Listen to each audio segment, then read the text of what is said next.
ख्रिस्त में प्यारे माता पिता, भाई और बहनों, सबों को नए साल की ढेर सारी शुभकामनाएं।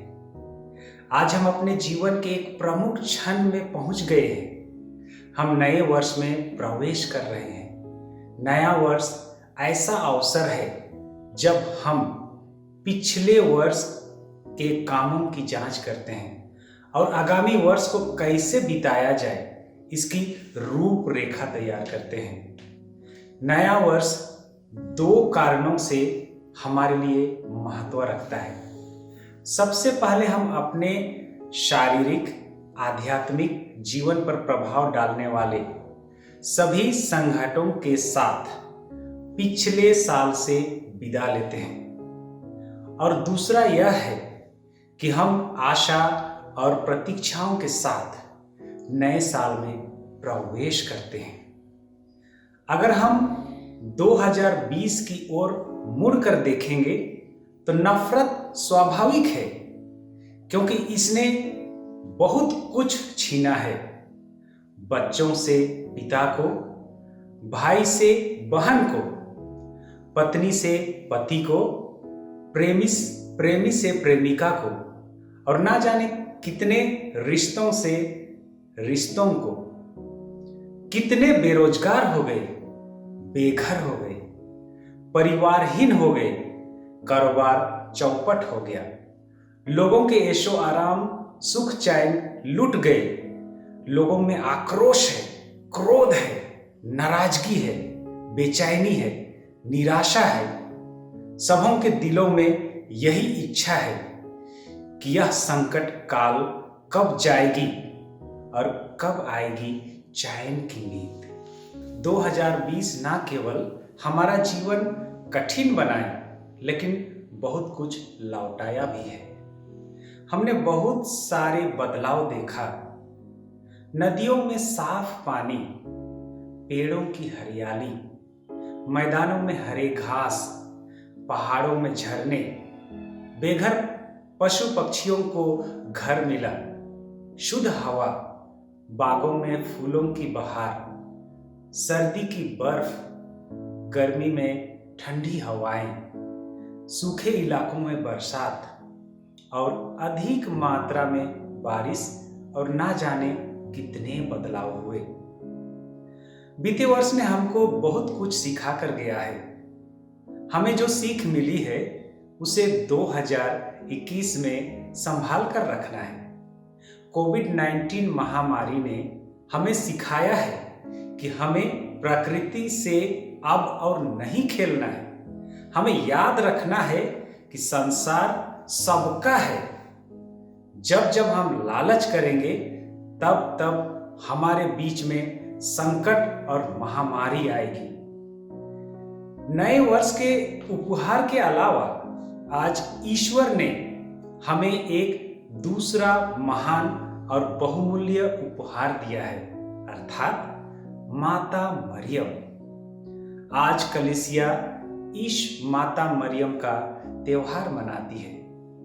सियेना के संत बर्नार्डिन कहते हैं, किसी साधारण व्यक्ति को देव माता बनने देना ईश्वर से दिया गया सबसे संभव उच्च पद है। धन्य कुंवारी मरियम की सबसे ऊंची और महत्वपूर्ण पदवी है ईश माता मरियम।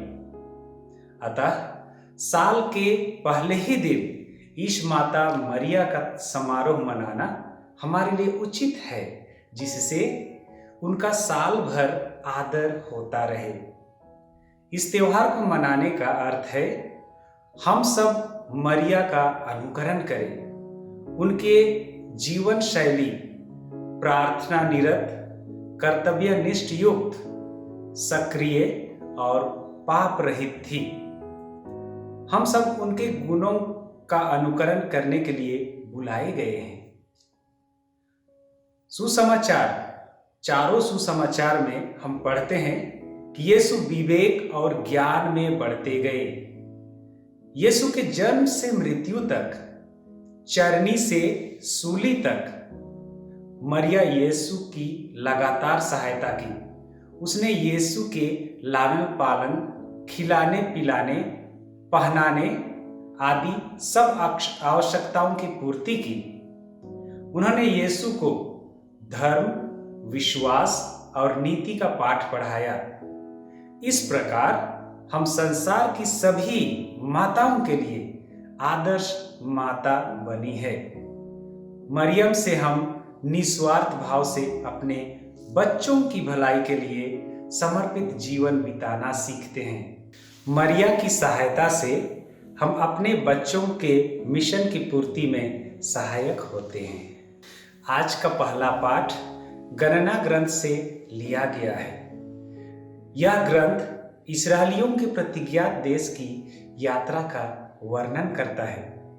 प्रस्तुत पाठ में इस्राएली 1 वर्ष तक सीनाई पर्वत पर पड़ाव डालने के बाद मरुभूमि क्षेत्र से होकर प्रतिज्ञात देश की यात्रा करने वाले हैं और इस यात्रा के लिए आशीर्वाद की याचना कर रहे हैं जो उनके व्यक्तिगत और सामुदायिक जीवन पर विशेष प्रभाव डालेगा।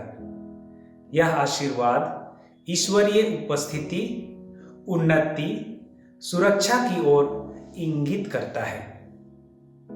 हमने भी 2020 का 1 वर्ष का समय पूरा कर लिया है। बीते वर्ष का पड़ाव डाल लिया है और नए वर्ष की यात्रा शुरू कर रहे हैं। तो आइए हम भी ईश्वरीय आशीर्वाद की याचना करें ताकि हम भी इस नए वर्ष की यात्रा में शारीरिक, आध्यात्मिक सुरक्षा पा सकें। लेकिन आज हमें देखने की आवश्यकता है कि हम उस आशीर्वाद के कितने योग्य हैं। दूसरे पाठ में संत पौलुस ऐसी पूर्णता की बात करते हैं जिसमें दुनिया ख्रीस्त को ग्रहण करने के लिए पूर्ण रूप से तैयार थी। क्या हम ख्रीस्त को ग्रहण करने के लिए पूर्ण रूप से तैयार हैं? सुसमाचार में हम यीशु के नामकरण एवं चरवाहों के व्यक्तित्व के बारे में सुनते हैं। फिलिपियों के नाम संत पौलुस के पत्र अध्याय 2 पद संख्याएं 9 से 11 में कहा गया है, ईश्वर ने वह नाम प्रदान किया है जो सब नामों में श्रेष्ठ है और उसका नाम सुनकर आकाश, पृथ्वी, अधोलोक के सब निवासी घुटने टेकें और पिता की महिमा के लिए सब स्वीकार करें कि ईसा मसीह प्रभु है। अतः यीशु के नाम मुक्ति देने वाला है। यह नाम शांति देने वाला है, प्यार देने वाला है, जो हमें यीशु के संपर्क में आए चरवाहों के जीवन में देखने से मिलता है।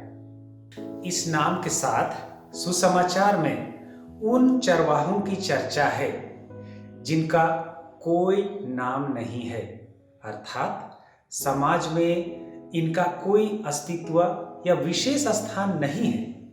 फिर भी ईश्वर की उस मुक्ति योजना को समझने और मनन चिंतन करने में हम सबों से आगे हैं। कहा जाता है कि गरीबी या अस्तित्व मायने नहीं रखती, लेकिन हृदय मायने रखता है। देखने की बात यह है कि हम किसी भी चीज को कितने खुले हृदय से स्वीकार करते हैं। चरवाहे अपने खुले हृदय से उस मुक्ति को देख सके थे। वहीं राजा हेरोद अपने बंद हृदय के कारण उस ईश्वरीय कृपा एवं योजना को नहीं समझ सका।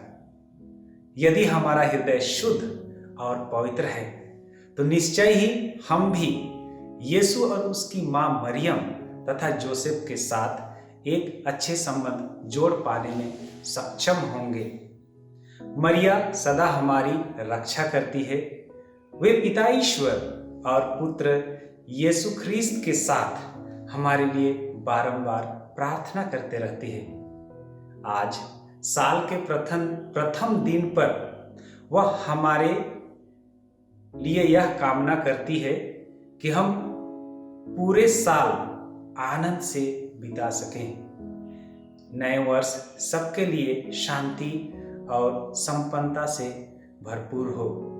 मैं पुनः आप सबों को नए वर्ष 2021 की ढेर सारी शुभकामनाएं देता हूं।